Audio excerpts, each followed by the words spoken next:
بسم اللہ الرحمن الرحیم۔ شروع اللہ کے نام سے جو بڑا مہربان نہایت رحم والا ہے۔ سرکہ بہت ہی سادہ اور ارزاں سستی غذا ہے اور یہ طبی اعتبار سے بھی بہت مفید ہے۔ حضرات انبیاء کرام علیہ السلام نے عموماً سرکہ تناول فرمایا ہے۔ اس کے بہت فضائل حدیث شریف میں آئے ہیں۔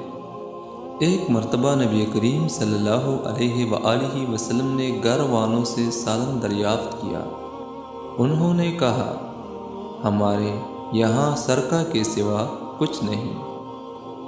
حضور صلی اللہ علیہ وآلہ وسلم نے اسے طلب فرمایا اور اس سے کھانا شروع کیا اور بار بار فرمایا کہ سرکہ اچھا سالن ہے۔